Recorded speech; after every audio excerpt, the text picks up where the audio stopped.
Hi, my name's Xtine. I'm a food writer, and lately I've really been enjoying making New York Times recipes and letting you know how they are. Sometimes they require a few tweaks here and there. So today we're going to be making the sticky, spicy tempeh recipe.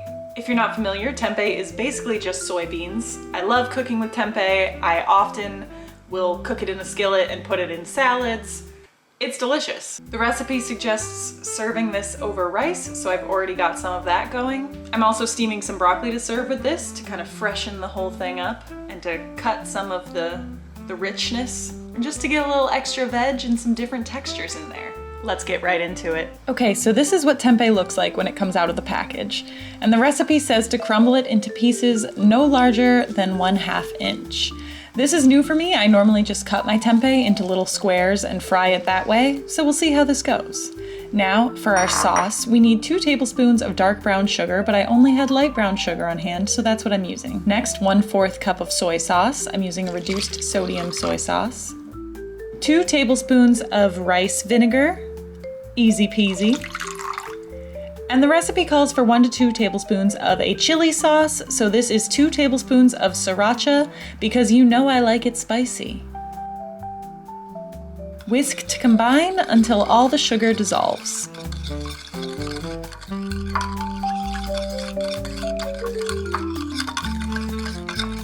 Okay, we're going to cook the crumbled tempeh in our skillet using grapeseed oil over high heat.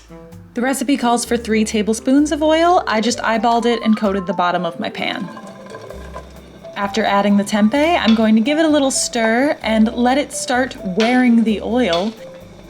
And then the recipe says to season with salt.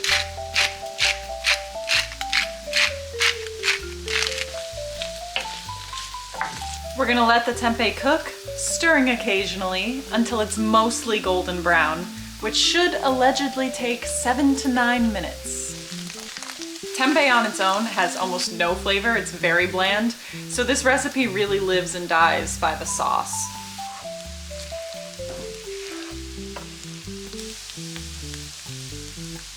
So hopefully the sauce is good. Otherwise it's all over. It's all over. I'm always a little nervous when we're only seasoning with salt. Normally I would coat my tempeh in spices before cooking. And while the tempeh's cooking, the broccoli just finished steaming as well. Okay, it's been about 11 minutes, and this is looking pretty good. You want to make sure your tempeh is as brown as you want it to be, because we're not going to cook it much after this. We're turning the heat down to low and then adding the sauce. The recipe says to cook, stirring constantly until the sauce is thickened and glossing the tempeh for about 1 minute. I definitely let this cook for more than a minute. It was probably closer to 5, and I'm not sure I witnessed much of a change, but the tempeh looks nice and coated. Then I decided to add a little more salt and some chipotle chili flakes just to give this a little extra oomph.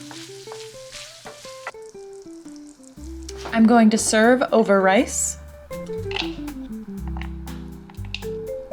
dumping the broccoli on there as well. I was expecting it to be saucier, so the broccoli is sort of just fending for itself on the plate. It's okay. Definitely has a little kick to it, which I do appreciate.